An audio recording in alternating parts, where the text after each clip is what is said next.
مسلمانوں کا شیوا ہے محمد سے وفا کرنا۔ مالدار لوگ توجہ کریں، میری بات پر غور کریں۔ اللہ نے مالداروں کو جو دیا ہے تو ان کی محنت کی وجہ سے نہیں دیا۔ محنت مزدور تم سے بڑھ کے کرتا ہے، اوور ٹائم لگاتا ہے۔ خدا نے نا اپنے فضل سے دیا ہے۔ میرے ایک بزرگ دوست ہیں، سادے آدمی ہیں، تو ان کی ایک بات میرے نا دل میں بیٹھ گئی۔ سادے لوگوں کی بات ہے، سادی سی۔ تو کسی شخص کے ساتھ ان کا کوئی تھوڑا بہت اس کے ساتھ مدد کا رشتہ تھا، اس سے کچھ پیار کرتے تھے، تو کسی وجہ سے ناراضگی ہو گئی، تو کسی نے ان سے کہا کہ اب چھوڑ دیں، آپ کا اس نے اتنا دل دکھایا۔ تو کہنے لگے نہیں میں چھوڑوں گا نہیں، میں دیتا رہوں گا۔ کیوں؟ کہنے لگے اس لیے کہ میرے دل میں بات بیٹھ گئی ہے کہ پتہ نہیں اللہ کدے نصیبہ نہ دیندا ہے، تو یہاں سے کوئی کھا جائے، کسی کی مدد ہو جائے۔ آپ کے ہاں اگر ماتحت کچھ لوگ ہیں، آپ کو کسی کی مدد کرنی پڑتی، تو اگر آپ کا یہ ذہن بن گیا نا کہ میں صاحب ہوں اور میں انہیں دیتا ہوں اور میری وجہ سے کام چلتا ہے اور میری تنخواہ سے چولہا جلتا ہے، تو آپ نے بڑی چھوٹی سوچ پیدا کر لی ہے، اب کمزور ہو گئے۔ اگر آپ نے یہ سوچ لیا نا کہ میں کسی کو اپنے آفس سے اپنی مل سے نکال دوں گا تو شاید اسے کہیں اور نوکری نہیں ملے گی، تو آپ چھوٹے آدمی، آپ نے کمزور سوچ رکھی۔ حدیث پاک سنیں گے تو دل ٹھنڈا ہوگا۔ اسے بھی امام بخاری نے لکھا ہے، حضرت مصعب بن سعد رضی اللہ تعالیٰ عنہ روایت کرتے ہیں کہ ایک مرتبہ نا حضرت سعد بن ابی وقاص رضی اللہ تعالیٰ عنہ کے دل میں خیال آیا۔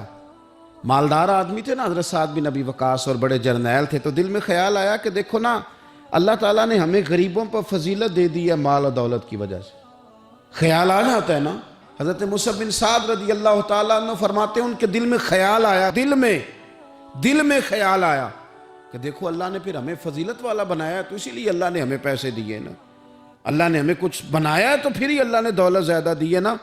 تو فرماتے ہیں نبی کریم صلی اللہ تعالیٰ علیہ وسلم نے ان سے فرمایا یاد رکھو تمہیں نا تمہارے کمزور اور غریب لوگوں کے وسیلے کی وجہ سے روزی دی جاتی ہے۔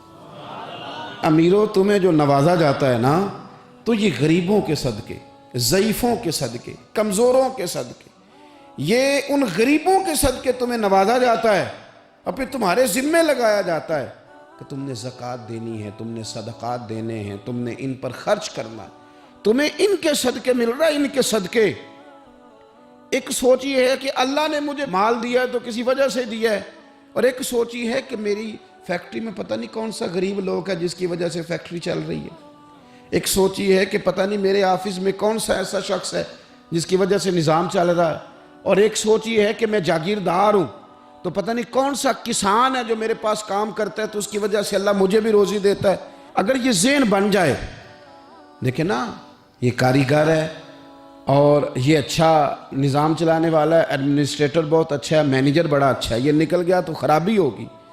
ایک ذہن یہ ہے، اور اگر ذہن یہ بن جائے کہ یہ بندہ غریب ہے، یہ مجبور ہے، یہ تنگ دست ہے، اس کے چھوٹے چھوٹے بچے ہیں اور مجھ سے تنخواہ لے کے جاتا ہے تو اس کا کام چلتا ہے، اگر یہ چھوڑ کے چلا گیا نا تو ہو سکتا ہے جو اس کے ذریعے رزق آتا ہے وہ نہ آئے۔ اگر یہ ذہن سازی بنے تو پھر میرا خیال ہے کوئی بھی امیر آدمی کسی غریب کو رسوا نہیں کرے گا، پھر کوئی بھی کسی کے لیے اس طرح کے لفظ ادا نہیں کرے گا کہ جس کے اس کی عزت نفس مجروح ہو۔ ہم اگر یہ تھوڑا تھوڑا کر کے رویہ اپنے دلوں کے اندر پیدا کرنا شروع کر دیں اور تھوڑی تھوڑی محبت کو بڑھانے لگیں تو آہستہ آہستہ ہمیں محسوس ہوگا کہ ہم کوئی ظرف کو اونچا لے گئے ہیں، ہمارے دلوں کو اللہ نے نرم کر دیا ہے۔